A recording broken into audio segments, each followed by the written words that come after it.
Hi guys, welcome back.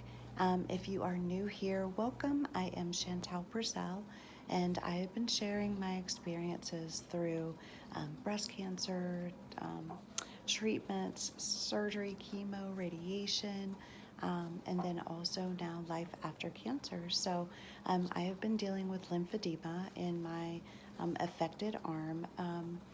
Probably a combination. I had cancer in my lymph nodes, so they did remove, I think it was about 28 lymph nodes. And then I also had radiation, so both of those can cause lymphedema. They don't have to, but they might.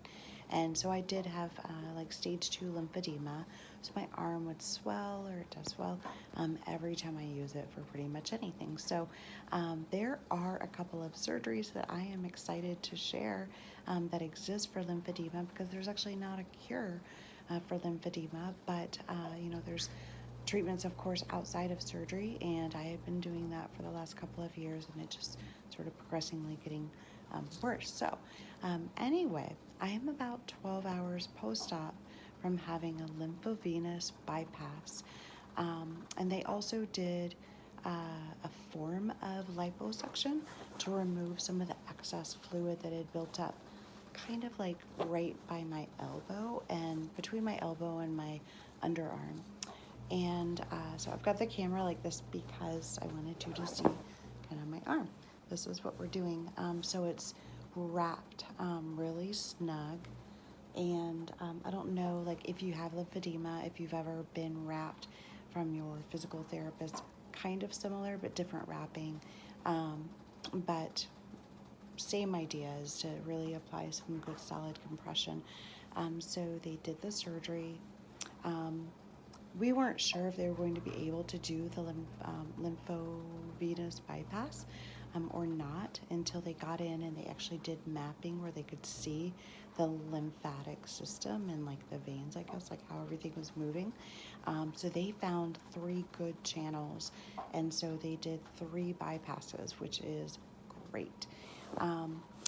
Downside, an unexpected sort of result as of this moment. So I can move my fingers and I can move my shoulder, but I cannot move anything else. My arm is currently like dead. It's not dead, but it's like dead weight. It is paralyzed. That was not part of the program. So we're gonna reassess when the doctors come in this morning. This is good. Like, I can move my hand, I can go around, I can move my fingers, and I can move my shoulder.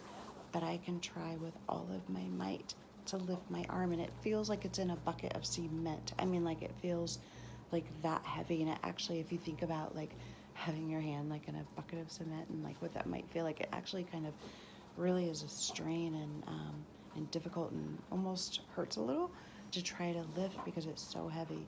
And the other thing I've tried is I'm like, oh, well, maybe if I put it up, maybe it will stay there, but it won't. It just, like, I'll try with all my might and it just falls right down, kind of like a big rock. So that is not expected. I will tell you that a few hours after surgery, when I kind of was waking up and realized this. Hey, sorry about that. I had to end that video because the doctor walked in. But what I was saying is that, when I first woke up from that surgery, a few hours after the surgery, it was hard, you guys. I had a moment. It was when I realized I couldn't lift my arm. They're actually using the word paralyzed. I can move my hand and my fingers. And I feel like I actually have strength, like grip strength.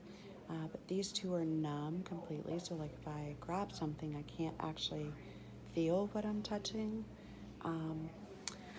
So that's what we're doing. So we're trying to kind of figure out next steps right now, to figure out what happened and what caused this and what to do to move forward. So I'll just stop it there. That's all I know for now. I'll keep you guys updated. Thank you for following along. And As always, you guys, circumstances suck sometimes, but this is kind of what I speak to all the time about living your best life despite your circumstances. So, I'm still, every moment that I'm here, I'm still living. I'm still a part of my life. And, I have hopefully meaningful conversations with people I would have never met before. So, the doctors and the nurses, the people that I'm encountering, really have met some pretty incredible people through the process. So, I'm just finding the light through the situation. So, I will come back with some more updates. Thank you for following along. We'll see you next time.